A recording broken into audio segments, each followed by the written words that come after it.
बहुत ही अच्छा पेपर भेजा है किसी स्टूडेंट ने, बिल्कुल साफ पेपर भेजा है। इसी तरह से आप भी अपने पेपर भेज सकते हैं सॉल्यूशन के लिए। व्हाट्सएप नंबर नीचे डिस्प्ले हो रहा है इस नंबर पे। तो हिंदी कोर ए का जो है सॉल्यूशन देखेंगे इसमें। चलिए स्टार्ट करते हैं पहले क्वेश्चन से। यहाँ पर आपको दिया गया है एक पद्यांश। इस पद को पढ़ के 1 से लेके 4 प्रश्नों के उत्तर आपको देने हैं, पद के हिसाब से देने हैं। तो चलिए स्टार्ट करते हैं इसके सॉल्यूशन को। पहला पूछा गया है, वास्तव में किस्मत किसे कहते हैं? तो इस पद के हिसाब से आपको आंसर्स देने हैं। तो यहाँ पे जो हो जाएगा थर्ड ऑप्शन, मेहनत को। अपने किस्मत खुद रचने वाले कहलाते हैं। तो अपने किस्मत को खुद रचने वाले क्या कहलाते हैं? यहाँ पे जब आप इसको पढ़ोगे तो पूरा समझ में आ जाएगा कि इसको उसको वो क्या कहलाते हैं।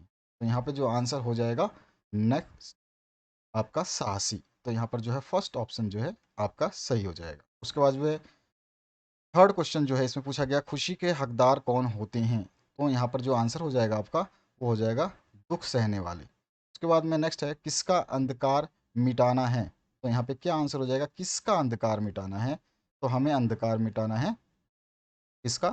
तो निराशा का। तो यहाँ पे फर्स्ट ऑप्शन जो है आपका करेक्ट हो जाएगा। उसके बाद नेक्स्ट क्वेश्चन जो है, पद्यांश को 5 से लेकर 8 तक के प्रश्नों को देना है इस गद्यांश को देख करके। ये गद्यांश आपके सामने है इस टाइप का, और इसके जो क्वेश्चंस पूछे गए हैं थोड़ा ध्यान से देखना पड़ेगा क्योंकि ये बहुत ही स्पेशल टाइप का दिया गया है। तो मनोहर वस्तु किसे आनंदित करती हैं? तो मनोहर वस्तु जो है चित्त को आनंदित करती हैं। तो यहाँ पे अगर आप देखोगे तो यहाँ लिखा रहता है कि मनोहर वस्तु कही जा सकती हैं, एक वस्तु सुंदर और मनोहर वस्तु कही जा सकती है। ठीक है, मनोहर वस्तु जो है चित्त को आनंदित करती है। तो यहाँ पर जो आपका आंसर हो जाएगा वो चित्त को आनंदित करती है। सेकंड ऑप्शन जो है आपका करेक्ट हो जाएगा। इसके बाद में सिक्स्थ क्वेश्चन की बात करते हैं। सिक्स्थ क्वेश्चन में है, कालिदास के प्रकृति वर्णन में किसकी प्रधानता है? तो यहाँ पर जो आंसर आ जाएगा आपका, इसमें चरित्र की प्रधानता है। तो इसमें क्या आ जाएगा आंसर? थर्ड ऑप्शन जो आपका करेक्ट हो जाएगा। उसके बाद में नेक्स्ट जो क्वेश्चन है, इनमें से कौन सा कथन कवि जयदेव के वसंत चित्रण के संबंध में सही है? वसंत चित्रण के संबंध में बात बोल रहे हैं और जयदेव के, ठीक है, जयदेव के वसंत चित्रण। तो देखते हैं पहले वसंत चित्रण में कौन सा आपका आ जाएगा। जयदेव का वसंत चित्रण जो है ये कैसा है? सुंदर है। यहाँ पे लिखा हुआ है सुंदर है। अब ये सुंदर का मतलब क्या है यहाँ पर? तो आप देखोगे कि ध्यान से अगर आप क्वेश्चन को देखते हो तो सुंदर, परंतु सुंदर वस्तु केवल इंद्रियों को संतुष्ट करती है। तो इनका जो चित्रण कैसा है? सुंदर है, और सुंदर वस्तु क्या करती है? इंद्रियों को संतुष्ट करती है। तो हमारा आंसर जो है यहाँ पर वो आ जाएगा केवल इंद्रियों को संतुष्ट करती है। फर्स्ट ऑप्शन जो है आपका करेक्ट हो जाएगा। तो यहाँ पर कौन सा ऑप्शन आएगा? पहला ऑप्शन आएगा सातवें में। इसके बाद आते हैं नेक्स्ट आठवें क्वेश्चन पे। आठवें क्वेश्चन, मनोहर शब्द का अर्थ है। तो मनोहर शब्द का सभी को अर्थ अच्छी तरह से पता है, चितार चिताकर्षक। ठीक है ना? तो यहाँ पर जो है आपका फर्स्ट ऑप्शन जो है आठवें का सही हो जाएगा। यहाँ पे आपको मनोहर शब्द का जो है मिल जाता है वर्ड मीनिंग। मनोहर कही जा सकती है और मनोहर जो है चित्त को आनंदित करती है, तो चित्त आकर्षक हो गई। तो यहाँ पर जो आपका चित्त आकर्षक आएगा। इसके बाद में आपका जो नेक्स्ट क्वेश्चन है, नाइन्थ नंबर, इसमें आ गया हमारा अभिव्यक्ति और माध्यम से। तो जनसंचार का मुख्य कार्य क्या है? तो सूचनाओं का संग्रहण और प्रसार भी है, सूचना का विश्लेषण भी है, और ज्ञान के स्तर में वृद्धि करना। तो इनमें से सभी जो ऑप्शन है आपका नौवे का वो बिल्कुल सही है। इसके बाद में लोकतंत्र का चौथा स्तंभ किसे कहा गया है? कई बार ये क्वेश्चन मैंने कराया है, तो इसका आंसर हो जाएगा मीडिया को। सेकंड ऑप्शन जो है करेक्ट हो जाएगा। इसके बाद में नेक्स्ट क्वेश्चन है, पत्रकारिता की भाषा में आमुख को अन्य किस नाम से जाना जाता है? तो आमुख को जो है इंट्रो भी बोलते हैं, मुखड़ा भी बोलते हैं, और लीड भी बोलते हैं। तो तीनों सही हैं। तो इनमें से सभी जो है ऑप्शन चार जो है आपका करेक्ट हो जाता है 11th नंबर का। इसके बाद जो नेक्स्ट क्वेश्चन है उसकी बात करते हैं। संपादन का अर्थ है, संपादन का अर्थ होता है समाचार सामग्री की अशुद्धि दूर करना, या फिर मतलब यहाँ पे शुद्धि करना। तो दोनों एक ही चीज़ है, अशुद्धि दूर करना या शुद्धि करना, तो एक ही बात होता है। तो थर्ड ऑप्शन जो है आपका करेक्ट हो जाएगा। उसके बाद नेक्स्ट क्वेश्चन है, आलेख एक विद्या है। तो किसकी विद्या है ये? तो ये गद्य लेखन की विद्या है। तो यहाँ पर जो फर्स्ट ऑप्शन आपका करेक्ट हो जाएगा। कम से कम शब्दों में, कम से कम शब्दों में, ध्यान रखना, कम से कम शब्दों में तत्काल में महज सूचना देना। क्या दे रहा है? महज सूचना, केवल सूचना देनी है। तो टेलीविजन समाचार के किस चरण के अंतर्गत आता है? तो आप देखते हो महज सूचना के लिए फ्लैश न्यूज़ डिस्प्ले होती है हमेशा। क्या आंसर हो जाएगा? Flash news. ठीक है, ध्यान रखना है आपको। तो तीसरा ऑप्शन जो है इसमें आता सही है आपका 14वें क्वेश्चन का थर्ड ऑप्शन। इसके बाद में नेक्स्ट जो क्वेश्चन है आपका 15 नंबर, निम्न में से कौन एक समाचार चैनल नहीं है? तो यहाँ पे नहीं समाचार चैनल कौन सा नहीं है? तो आप सभी को अच्छी तरह से पता है, चौथा ऑप्शन कलर्स जो है एक समाचार चैनल में नहीं आता है। उसके बाद हम आते हैं नेक्स्ट क्वेश्चन की तरफ, जिसमें हमारा 16 नंबर क्वेश्चन पूछा गया है। ऑल इंडिया रेडियो की विधिवत स्थापना कब हुई थी? तो विधिवत स्थापना पूछा है ना, बिल्कुल इस्टेब्लिशमेंट जो है ऑफिशियली कब हुआ था, तो ये हुआ था 1936 में। तो यहाँ पर आपका 16 में दो ऑप्शन करेक्ट हो जाएगा, 2 नंबर, ठीक है। इसके बाद में संचार प्रक्रिया में आने वाली बाधाओं को क्या कहा जाता है? तो उसको हम क्या बोलते हैं? नॉइज, शोर बोलते हैं। मैंने आपको बीएसटी बीएमटी करवाया है, तो उनमें ये सब चीज़ें पूछी गई। संचार में कौन सी बाधा आती है? तो मैंने बताया आपको शोर होती है। तो उसमें भी आप आसानी से इसको आंसर को दे सकते थे। नॉइज़ जो है वो होती है। तो यहाँ पे कौन सा हो जाएगा? 17 का फोर्थ नंबर जो है सही हो जाएगा। उसके बाद में नेक्स्ट जो है, विश्व की पहली फिल्म कौन सी थी? तो विश्व की पहली फिल्मों में यहाँ पर आपको कंफ्यूजन जरूर हुआ होगा, लेकिन मैं आपको बता देता हूँ। राजा हरिश्चंद्र जो है ये आपका 1913 में हुआ था। आलम आरा जो है ये आपका 1931 में हुआ था। द अराइवल ऑफ ट्रेन जो ये हुआ था 1836 में, और लाइमलाइट हुआ था 1952 में। तो ये भी 1900 में, ये भी 1900 में, ये भी 1900 में, ये है 1800 में। तो आपका आंसर हो जाएगा 1896 में बनी the arrival of train. Documentary film थी ये। थर्ड ऑप्शन जो है आपका करेक्ट हो जाएगा। इसके बाद में नेक्स्ट जो क्वेश्चन है, खंड ग पाठ्य पुस्तक से 19 से 22 तक के प्रश्नों के विकल्प जो है यहाँ पर जो ये पद्यांश दिया है इसको पढ़ करके देने हैं। 19वां क्वेश्चन है, प्रस्तुत पंक्तियों के कवि हैं। तो ये पंक्तियाँ किसने लिखी हैं, उनका नाम पूछा गया है। तो क्या आंसर हो जाएगा आपका? तो शमशेर बहादुर सिंह, उषा का जादू। उसके बाद में नेक्स्ट जो क्वेश्चन है इसमें, नीले जल में गौर देह के झिलमिलाने द्वारा कौन सा दृश्य चित्रित किया गया है? तो आंसर हो जाएगा सूरज की चमक के झिलमिलाने का दृश्य। फर्स्ट ऑप्शन जो है आपका बिल्कुल करेक्ट है। बाकी जो ऑप्शन हैं वो मेल ही नहीं खाते हैं यहाँ से।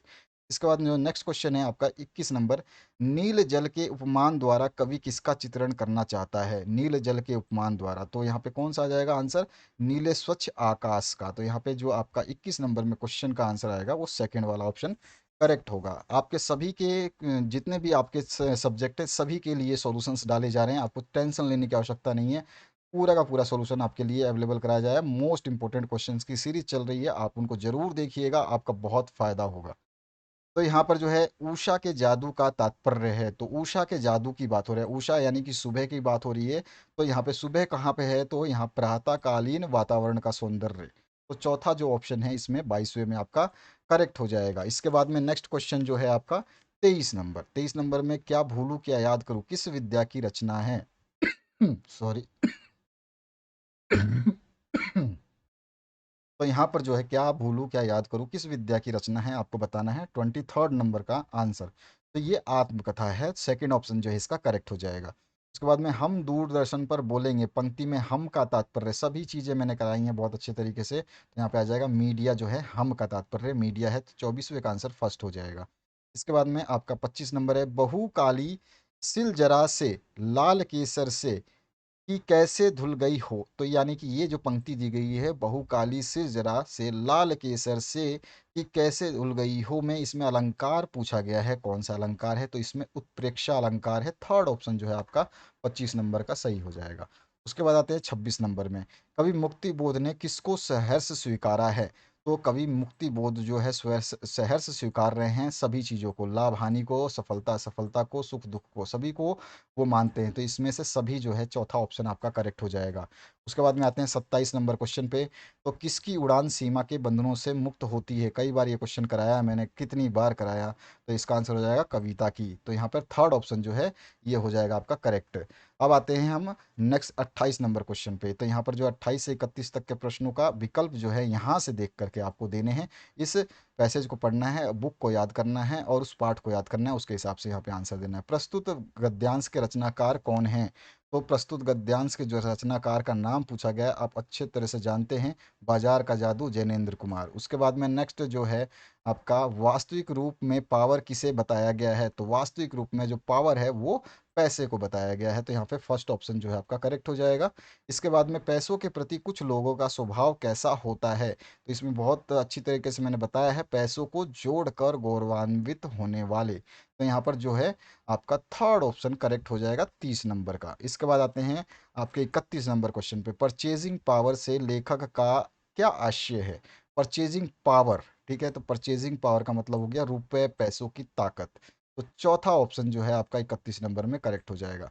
इसके बाद में नेक्स्ट जो इस रुपए पैसों की ताकत में ही ये तीनों चीज़ें आती हैं, ठीक है, मकान, कोठी, बैंक का हिसाब और माल असाब की ताकत, ठीक है, सब रुपए पैसों की वजह से। तो फोर्थ ऑप्शन जो आपका करेक्ट हो जाएगा। महादेवी वर्मा का जन्म हुआ तो कब हुआ, आपको अच्छे तरह से याद होगा, मैंने बताया भी है आपको, 1907 ईस्वी में। सेकंड ऑप्शन जो है इसका करेक्ट हो जाएगा। इसके बाद में भक्ति में कौन सा भाव प्रबल है, तो भक्ति में कौन सा भाव प्रबल है वो बताना था आपको आंसर। तो क्या हो जाएगा इसका आंसर, राइट आंसर हो जाएगा स्वाभिमान का। तो सेकंड ऑप्शन जो है इसका करेक्ट हो जाएगा। इसके बाद जो नेक्स्ट क्वेश्चन है, भक्ति महादेवी से कितने वर्ष बड़ी थी, ये क्वेश्चन बहुत अच्छा पूछा और पार्ट के बीच में से उठा के पूछा। तो इसका जो आंसर हो जाएगा 25 वर्ष। तो थर्ड ऑप्शन जो है आपका इसका करेक्ट हो जाएगा, 34 नंबर का। इसके बाद में 35 नंबर की तरफ बढ़ते हैं। बाजार दर्शन की विद्या कौन सी है, तो यानी कि किस टाइप की रचना है ये आपको बतानी है। तो ये एक निबंध लेखन है, तो यहाँ पे आ जाएगा आपका फर्स्ट ऑप्शन करेक्ट। इसके बाद में बाजार को सार्थकता कौन देता है, तो यहाँ पर जो आंसर होगा आपका 36 का, वो क्या हो जाएगा, आवश्यकता अनुसार वस्तु का क्रय करने वाले। जो सार्थकता पूछी है, मतलब उस बाजार को सार्थकता मतलब सही कौन साबित करता है, जो आवश्यकता के अनुसार जो है वस्तुओं का क्रय करते हैं। तो चौथा ऑप्शन इसमें करेक्ट हो जाएगा। 37 नंबर जो है, सिल्वर वेडिंग कहानी के लेखक का नाम आपको बताना है। तो आप आसानी से आपने बता दिया होगा, मनोहर श्याम जोशी। थर्ड ऑप्शन जो है इसका करेक्ट हो जाएगा। इसके बाद में 38 नंबर, सिल्वर वेडिंग में यशोधर बाबू की शादी के कितने वर्ष होने की चर्चा हुई है, या फिर यह क्वेश्चन पूछा जाता, सिल्वर वेडिंग कहानी के आधार पर सिल्वर वेडिंग के कितने वर्ष, सिल्वर वेडिंग में सिल्वर वेडिंग कितने वर्षों को दर्शाता है, इस तरह से भी क्वेश्चन पूछा जाता। तो यहाँ पे आ जाएगा 25 वर्ष, यानी कि आपका 38 का थर्ड नंबर जो है करेक्ट हो जाएगा।